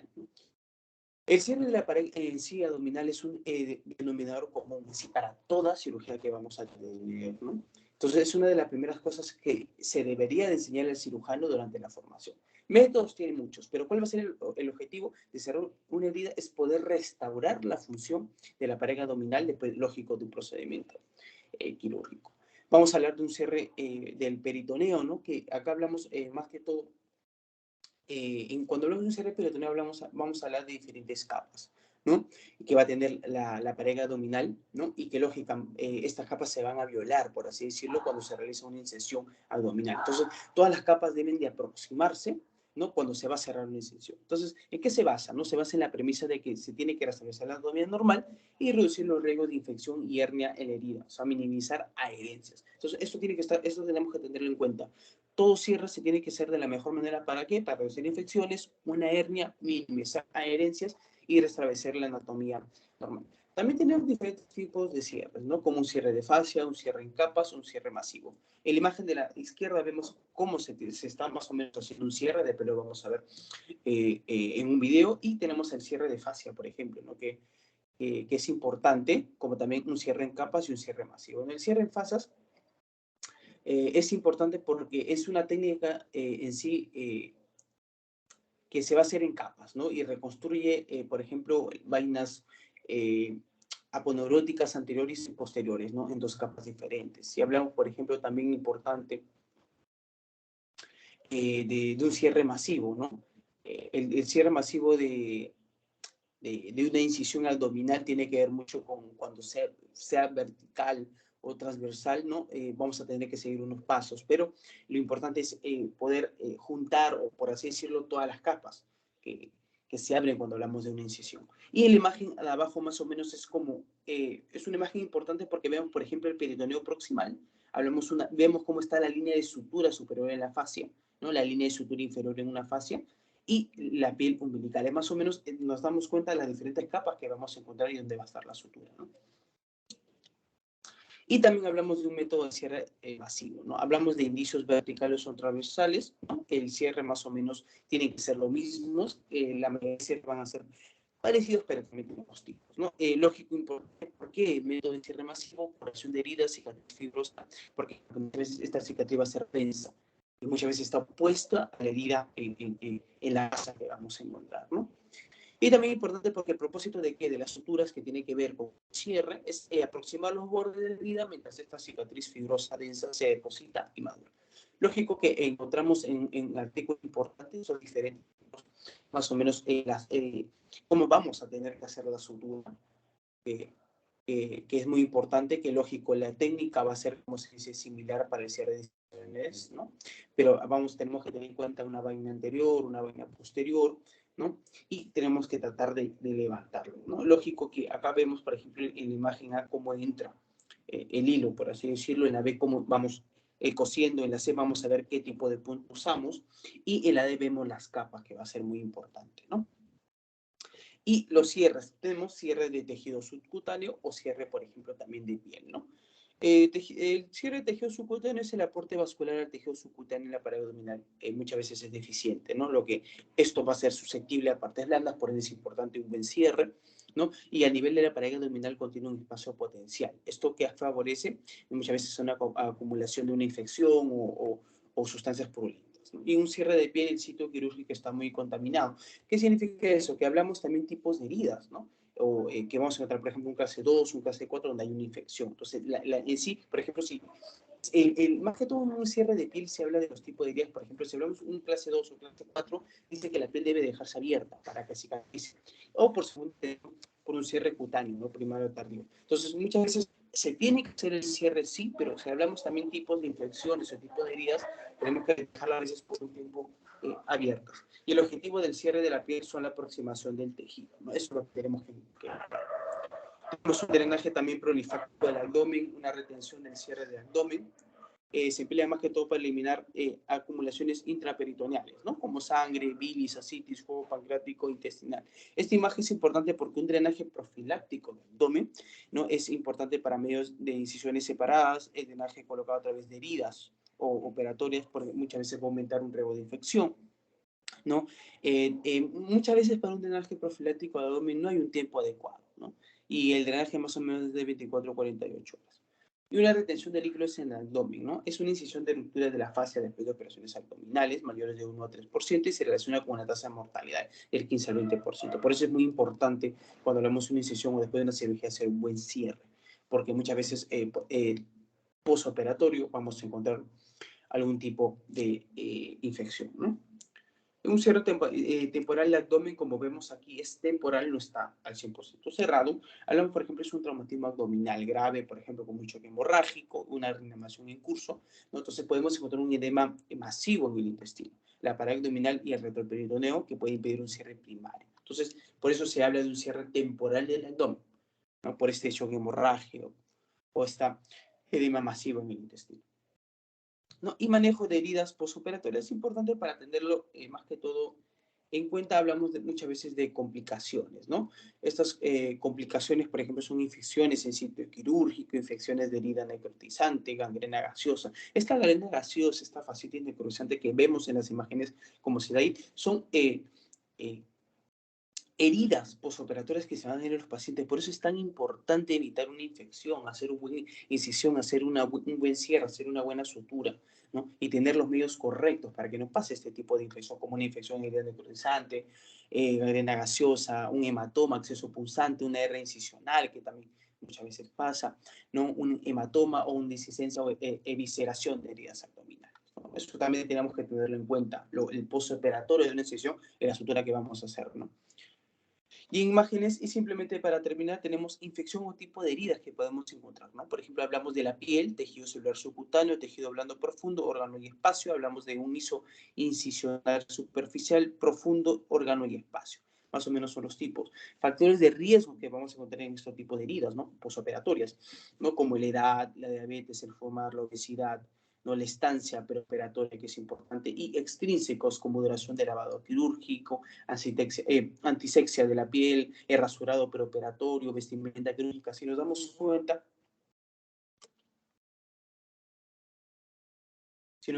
eso es lo que muchas veces va a tener riesgos, ¿no? Y según el tejido afectado se define como infección de incisión superficial, incisional profunda o infección de órganos y espacios. Y importante este cuadro nada más para ver criterios para definir infecciones en sitio quirúrgico, ¿no? Que tiene que ver con una secreción purulentas, ¿no? Que puede ser superficial, profundo o por órgano de espacio. Que tiene que ver más que todo con un drenaje purulento, la secreción purulenta que se encuentra, signos de infección o el diagnóstico que vamos a tener por estos criterios, ¿no?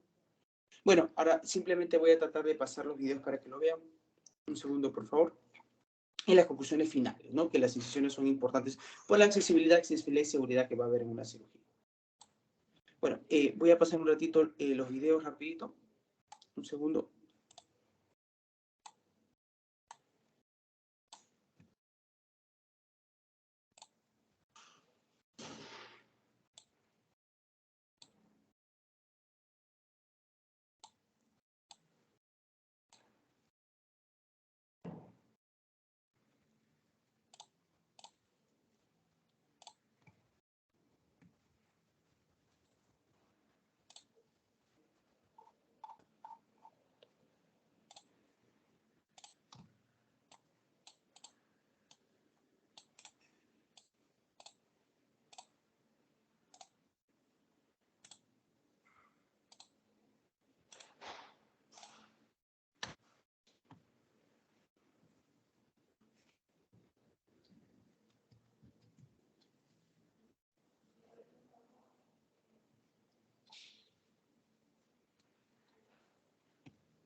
Bueno, doctor, eso sería todo por mi parte. Gracias.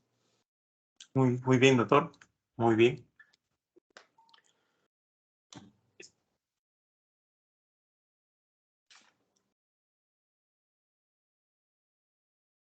¿Hay alguna pregunta del auditorio, de los doctores? ¿Alguna pregunta, alguna duda? ¿Alguna pregunta? Vamos a compartir un favor, ¿ya? Muy bien. ¿Se ve las Sí, doctor. diapositivas? ¿Sí? Sí, doctor. Ya, Sí. muy bien. Tema apasionante, laparotomías. Ya. Este es un trabajo de Chile y Colombia, son los países que en Sudamérica hacen bastante trabajo de trauma, ¿eh? Entonces, lo que llamaba la atención en este trabajo era se vio que hacían toracotomía de reanimación. ¿En qué consiste la toracotomía de reanimación? Es como el video que estamos viendo, en la cual el paciente viene en paro cardiorrespiratorio, hacen una incisión a nivel del tórax y hacen masaje cardíaco. Yo tuve la oportunidad cuando era residente, tuve la oportunidad de ver esto con un cirujano de tórax. El cirujano de tórax muy hábil, viendo al paciente en paro cardiorrespiratorio, hizo una incisión torácica y con un finoquieto.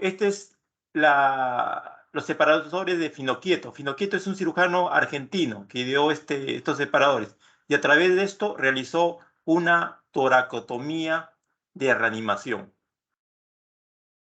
Muy bien. Y esa es la toracotomía, ¿sí? La forma como así es una incisión para poder reanimar el corazón. Muy bien. Ya. Este es el caso de un paciente que viene por un... ¿Se ve el video, doctores? ¿Se ve la diapositiva? ¿Sí? Sí se ve. Ya. Ya. Es un paciente, actualmente en los hospitales tenemos bastantes traumas abdominales. Este es un paciente que tiene un trauma tóraco-abdominal. Esta es la placa.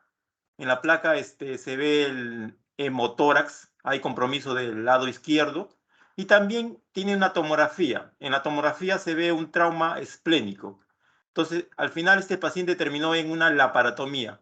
El cirujano de tórax hizo el drenaje del hemotórax a través de su tubo y la parte de cirugía hizo una esplenectomía y dejaron sus drenes. El paciente venía por un accidente de tránsito, un traumatismo tóraco-abdominal. Se hizo una incisión, una laparotomía para hacer el drenaje del hemoperitoneo más la esplenectomía con su Dren-Penrose. Como decían sus compañeros, es importantísimo es la evaluación del paciente, el tipo de incisión hay que tener en cuenta la línea de Langer, vital es eso, para evitar las cicatrices. En este estudio se habla de la decisión sobre el tipo de incisión, basado en la preferencia del cirujano y de la anatomía del paciente, es vital.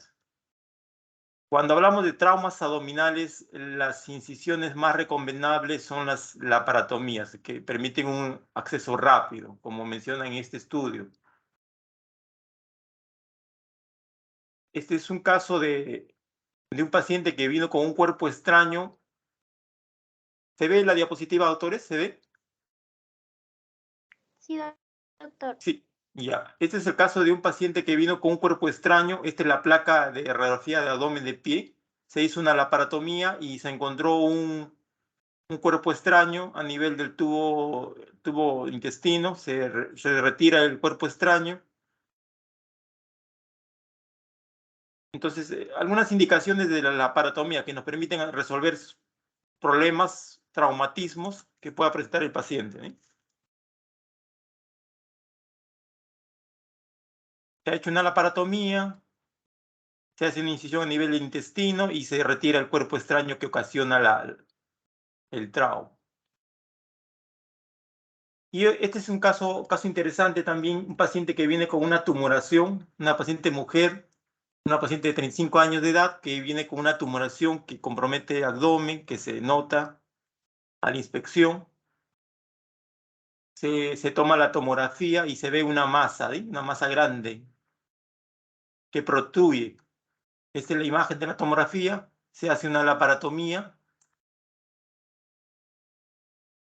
Se está utilizando el electrocauterio para controlar la hemostasia.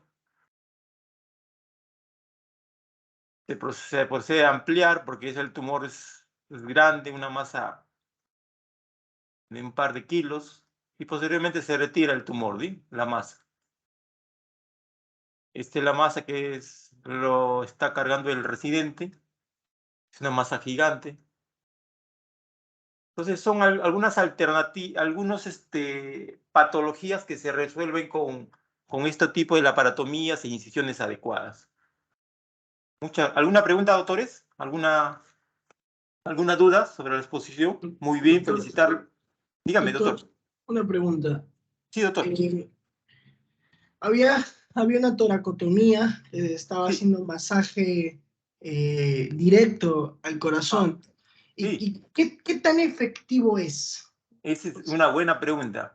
Mira, cuando es en una reanimación, o sea, tienes que jugarte con todas. Es la última posibilidad que le puedes dar al paciente, ¿sí? Como te digo, yo tuve la oportunidad de ver en el hospital donde trabajo cuando era residente, un cirujano de tórax bien hábil. Lo que hizo es, el paciente llegó, era un traumatismo torácico abdominal por arma de fuego. El paciente venía chocado. Y por ejemplo, este estudio que te doy, este estudio interesante, sería bueno que lo revises, es la revista de cirugía de Santiago de Chile, 2021, primer registro de trauma de Chile, ¿sí?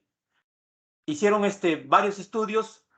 Ahora, la supervivencia es bastante, por ejemplo, en el trauma penetrante hubo 16 traumas en los cuales a todos ellos se le hizo la toracotomía, solo 2% sobrevivieron, ¿sí?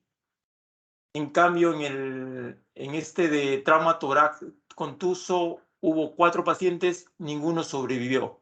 En el total de toracotomías, más o menos el 10%, según este estudio de chileno, ¿sí? Pero al no hacer nada, tenemos una opción, ¿sí? En medicina tienes que jugarte todas las posibilidades, ¿sí?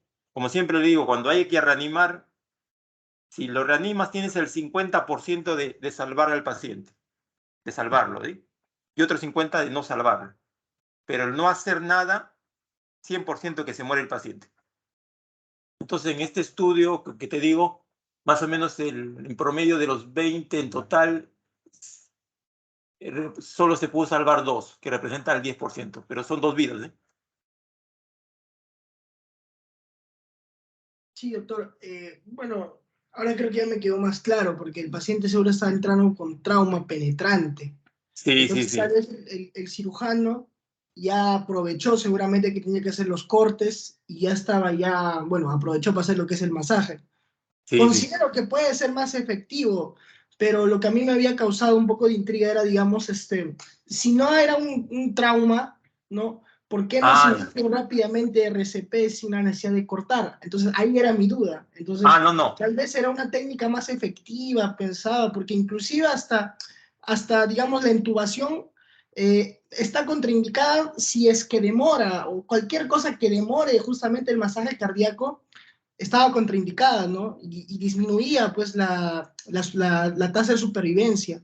Entonces me pareció un poco peculiar, pero ahora ya lo tengo claro, doctor. O sea, Ya. Por ejemplo, en intubación, si no hay intubación, un tubo laringos, si no hay una intubación, una cricotirotomía percutánea o quirúrgica, o sea, alternativas, ¿sí?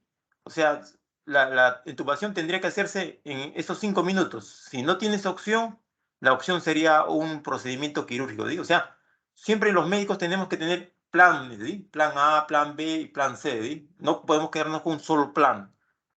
Y eso facilita al paciente, ¿sí?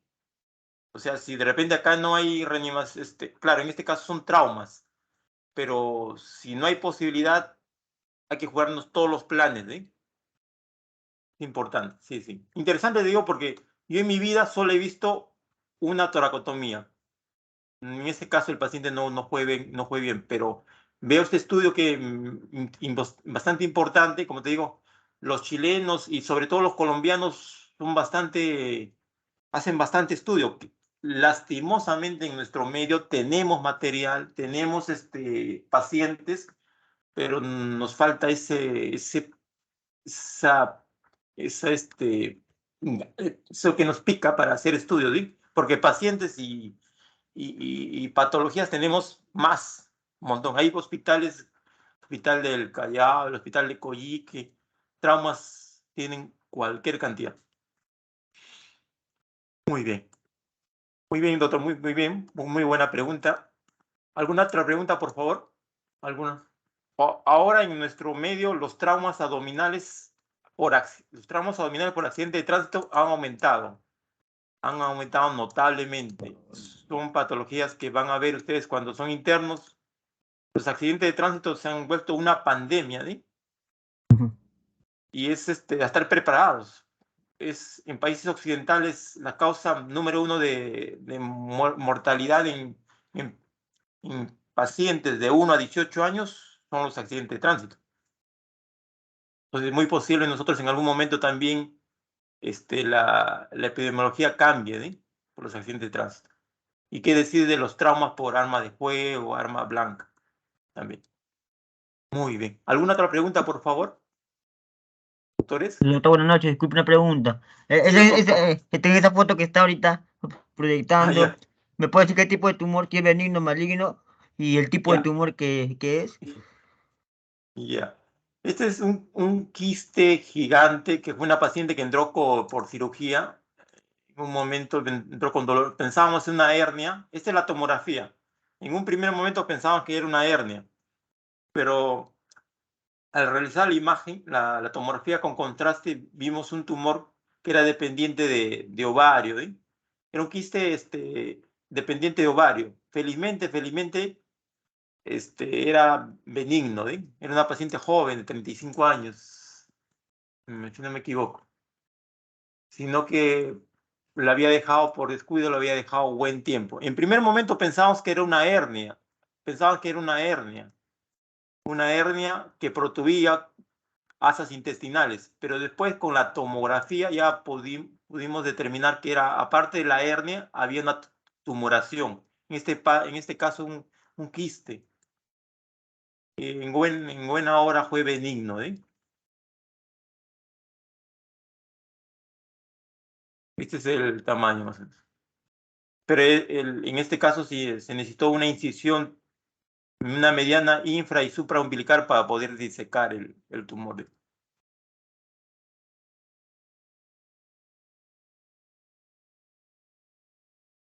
Un tumor quístico de origen ginecológico. Para su buena suerte, la paciente era benigna. ¿Alguna otra pregunta, doctores? Doctor, una pregunta. Sí, doctora, por favor. O sea, cuando hacen la laparotomía, ¿no? Se ve que la piel queda como casi perfecta, por así decirlo, o sea, si es que lo hacen bien, ¿no? Pero por dentro mi pregunta es si Ya. queda bien, o por ejemplo la fascia entre Ya. los músculos y el mismo músculo se regenera, o Sí. por ejemplo si en un futuro necesita hacerse una incisión, se puede hacer en esa misma localización donde ya se hizo. Ya. La causa de las vías de adherencias, en primer lugar, son por los pacientes posoperados, ¿sí? La idea, como decían sus compañeros, en una parte importante es el respeto a la anatomía, ¿sí? Entonces, si en algún momento, o sea, lo ideal es que cada vez que hagamos las incisiones respetemos esas capas, ¿sí? Y después volvamos a poner en su sitio.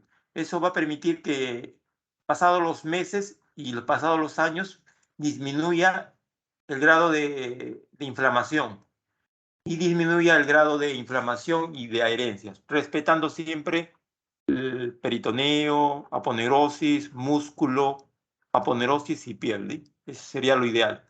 Pero en algunos casos las patologías son tan cruentas que a veces no se puede respetar, ¿sí? y esto origina que haya cicatrices y no guarde y no se pueda con el tiempo totalmente regenerar, ¿sí? Sobre todo en pacientes con neoplasias, con cáncer, ¿sí? En traumas también, en la cual hay compromisos, traumas abdominales por arma de fuego, en ese caso también a veces hay lesiones de vísceras huecas o vísceras sólidas, en la cual dañan algunas estructuras importantes y no puedan ser adecuadamente suturadas, ¿sí? Entonces, pero si respetamos, la naturaleza es bien sabia, va a bajar la inflamación y casi va a retornar a una anatomía como antes. Y lo otro importante es respetar la línea del ángel. La recomendación es, cada vez que hagamos una incisión, hay que tratar de respetar la línea del ángel para evitar las cicatrizaciones antiestéticas. Es importante. Si respetamos la anatomía, cañón. Doctor, Sí, doctora. pero se podría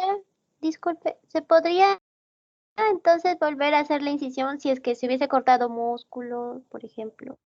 Por el mismo sitio, sí, O pasado el no. tiempo, pasado un buen tiempo que baja la inflamación, se podría trabajar por el mismo sitio, sí. Eso es lo que pasa con las postcesareadas, ¿sí? En los pacientes postcesareadas, mayormente hay cesárea, tienen 2, 3 cesáreas y el ginecólogo hace la incisión justamente por esa de Fannes, ¿sí? Porque en cierto modo va a tratar de, pasado el tiempo, bajar la inflamación. Por eso es importante respetar las capas, ¿sí? En cierto modo. Y también algunos factores que hay que tener cuidado. Factores como la obesidad, factores como si pacientes con hipoalbuminemia, si fuma, si es diabético, que podrían alterar la cicatrización. O en algunos casos también que produzcan infección de herida operatoria. Infección de herida operatoria. Siempre cuentan los factores, ¿sí? Que es importante. El tipo de cirugía, los factores que pueda tener el paciente y las mismas cirugías, qué tipo de hilo, si hay infección de herida operatoria. Todo eso cuenta para que haya una buena cicatrización.